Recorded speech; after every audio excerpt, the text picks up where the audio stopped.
Hi, my name is Aaron Canada, and I have erectile dysfunction.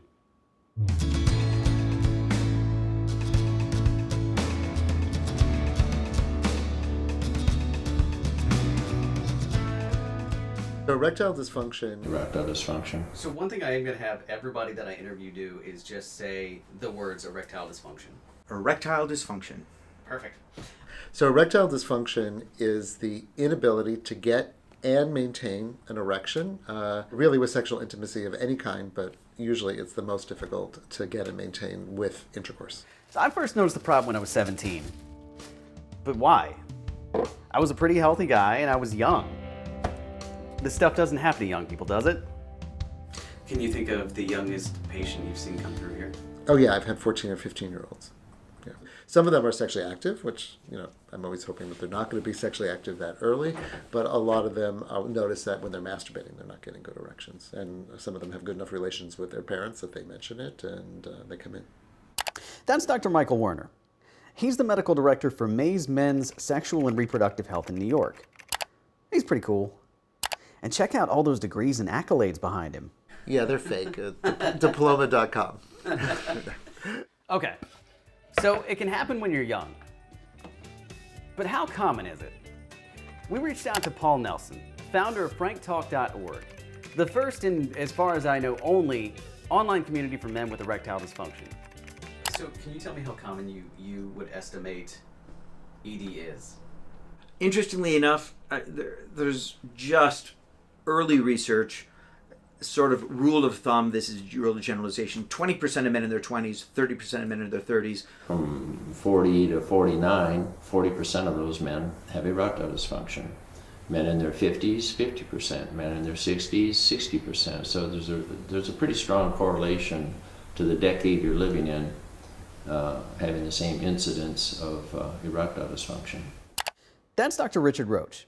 He was the first person I really ever spoke to about ED, even before I started putting this documentary into production. He's also one of the men responsible for a groundbreaking study in the mid-'80s that revolutionized ED treatment a decade before Viagra came on the scene. We'll talk more about that a little later. But it seems to be a commonly held opinion that the number of men affected by ED goes up 10% for every decade of their life. And those are pretty surprising numbers. That averages out to roughly 35 to 40% of men, or 55 million men in America. And if you take that worldwide, that's over 1 billion men afflicted with erectile dysfunction. And that's just erectile dysfunction, right? Forget premature ejaculation, which is 1 out of 3 men, low libido, low desire, which is 1 out of 4 men, delayed ejaculation, which is 1 out of 5 men. So it's crazy. Okay, so we've established that it's common. But that's a pretty tough pill for me to swallow, because when I first started noticing this problem, I did try to talk to my friends about it, and obviously none of them knew what I was talking about. So growing up, I did think that I was the only one. And up until I started putting this movie into production, I still had never met another person with erectile dysfunction. Why do you think it is so difficult to talk about it? It's still this macho thing. Erections are a very important part of your self-esteem, and somehow there is not out there sort of the general knowledge that this happens to most men at some age in their life. Erectile dysfunction is definitely a maleness issue. If I have erectile dysfunction, I don't feel like I'm a full male. Well, they don't want to feel like less of a male publicly and let other people know. They're afraid that they're going to find out that this part of their life is over, or at least getting an erection good enough for intercourse is over, because you can still have intimacy, of course, without intercourse. And also they're just sort of ashamed of the fact that that's happening to them. Men are very intercourse focused, and what happens, we see a lot, is that so a man starts getting erection issues, then because he's so embarrassed and feeling like that's the only way that he can be intimate, he starts pulling away. He's afraid that every kiss, let's say he's heterosexual, from his wife is going to lead, to her wanting sex, and then he stops being affectionate and warm with her, and then things start falling off. Guys will say things like, I don't want to start something I can't finish. I don't want to smack her butt. I don't want to give her a lovely kiss. I don't want to get naked with her because that means I won't be able to go through this sequence of events of what sex is supposed to be. So the answer is, if every time I touch her, I'm going, oh, I can't do that. I can't finish it. What's the solution? You stop touching her. So what causes it? Turns out, a lot of things. Treatment of hypertension is a very, very common one. Both the hypertension itself and the oral medications used to treat hypertension. Erectile dysfunction is a precursor, red flag, to later cardiovascular disease because the coronary arteries are double the size of the penile arteries. So it takes longer to occlude a 3 to 4 millimeter artery than a 1 to 2 millimeter artery.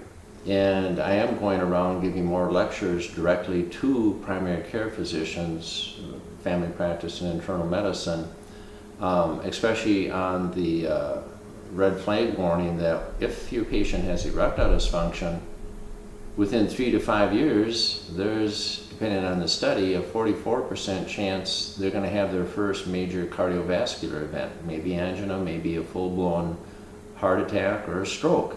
Anything that affects your heart is going to affect your penis, and it's going to affect it first. So diabetes, high blood pressure, high cholesterol, obesity, lack of exercise, those are all going to affect it.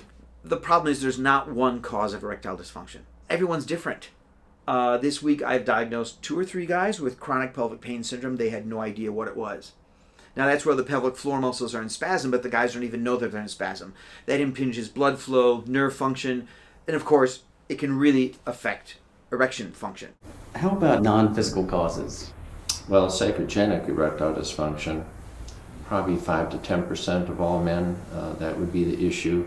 In Wisconsin, their favorite hunting dog would die, and for 3 to 6 months they go into reactive depression and lose their erections. I had a patient today, off the charts anxiety and depression. He had no idea that everyone in the world didn't feel like that, right? So he was unaware that his anxiety levels were to such an extent that it was affecting his erections. Anxiety's job is to protect you from danger. So the fight or flight hormone, adrenaline, is what kicks in. And you can't run or fight with a raging boner. We love to blame porn. There's all this porn-induced erectile dysfunction. And the fact is, there's a big difference between causality and correlation. So the anti-porn people will tell you watching porn causes erectile dysfunction. I will say there's probably a correlation between watching porn and erectile dysfunction. If a man would rather watch porn and masturbate than have sex with his partner, where does the problem probably lie? Not with the porn. It's the relationship with the partner. There's something going on that's creating anxiety and making it scary to have sex with his partner and safer to watch porn. Maybe he's mad at her. Maybe he feels inferior. Maybe he's not attracted to her. There are a million reasons why a guy would rather watch porn than have sex with his partner. The problem is not the porn. The problem is the solution he's come up with to remain a sexual human being while still being mad at his partner and not having sex with her.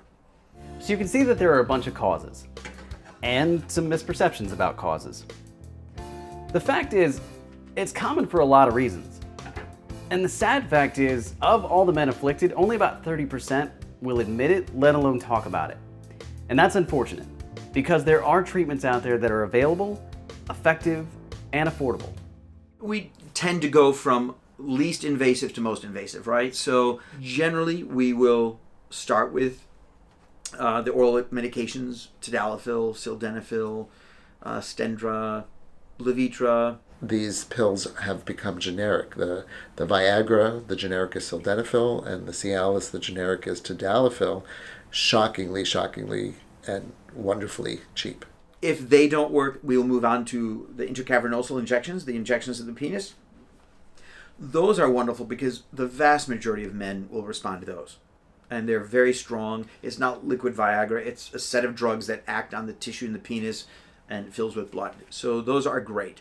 Now, those sound terrible. So if you tell men that in order to have sex, they're going to have to put a needle in their penis, they're going to like either not come in or they're not going to think that they could do it. We actually always make sure patients use an auto-injector. There's a 30 gauge needle. Remember, the bigger the number, the smaller the needle. So it's a diabetic needle. It goes in there. They don't even see the needle. They press the button. It gives the injection on the side of the penis, not the top, not the inside. And they can get remarkably good erections. The most aggressive thing, but the one that always works, is the placement of a penile prosthesis. And those we usually reserve for men where the non-surgical things are not working. But the men love them. So the treatments are there. They're easily available and they're affordable. And to me at least, the most complete and best value option is the injection therapy. And that brings us back to Dr. Roach and the study that we mentioned earlier. It was my research project at UW-Madison back in the mid-1980s that proved to the world it worked. I took it upon myself to do the first double-blind crossover study. We took 30 vets from the VA hospital practice next to University of Wisconsin. We sent them out with normal saline. It was double-blind. They didn't know if they had the normal saline or the actual vasodilator. And 30 out of 30 came back after injecting the normal saline with 0 erections. And it was like, hey doc, what was all that about? And then we sent them out with the vasodilator. 29 out of 30 got excellent erections. And some of these guys hadn't had erections for up to 5 years. So we proved to the world that self-intracavernous injection definitely works. So that naturally is a transition for me into these clinics. Oh, we guarantee you'll get an erection. Yeah. If Viagra, Cialis, or Levitra have let you down, Men's Medical Center has patients lasting 30, 60, 90 minutes or longer. You'll see results on your first visit, guaranteed, or your first visit is free. And best of all, it's affordable. Right. And here in New York, one of the radio stations on one of the sports radios, they advertise like crazy. So all these middle-aged men are listening to baseball and they're hearing about this clinic that guarantees erections. Of course they're going to go. Considering your background and the fact that you were on the leading edge of penile injections being a legitimate treatment, how disappointing is it that now there are clinics out there using the same treatment to, I want to say, swindle men out of thousands of dollars when they could be getting it at a very affordable price? Yeah, that really hurts. Ethically, it hurts that the medical profession would do that to scam patients and extort financial resources from them. I do have a doctor friend who says, listen, if they're delivering erections and people are willing to pay $2,000 or $3,000, then that's what the market will bear. The problem is the medication they're getting, your urologist can get for $80, $90, $150. They serve a purpose, but they should do it at a more fair price like we do.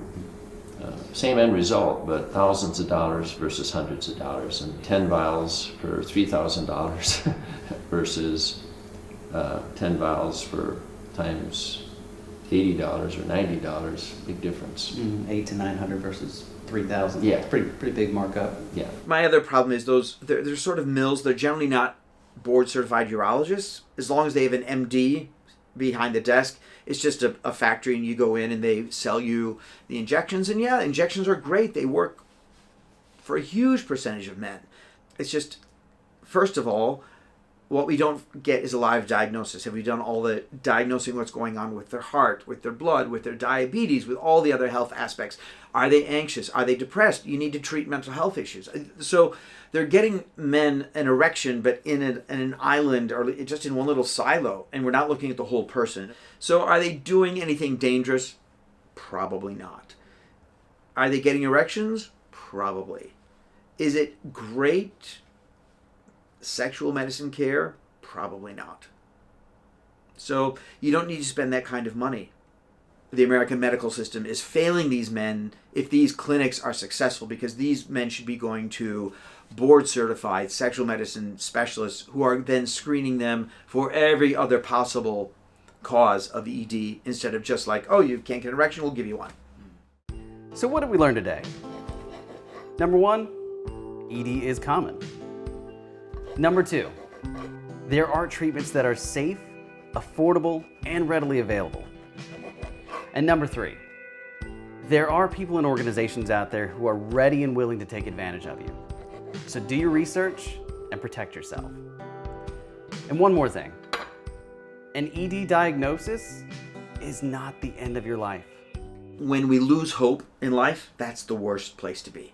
It's like we all have bad days, but we have hope that things will get better. We have a plan, we have a place. And when men feel isolated, despondent, there is no hope, that's when severe depression and suicide ideation creeps in. Really, I love my practice. Love, love, love, right? Because I can look someone in the eye when they're coming in with garden variety, straightforward erection issues, even if they failed almost everywhere else, is that we can always get a man an erection.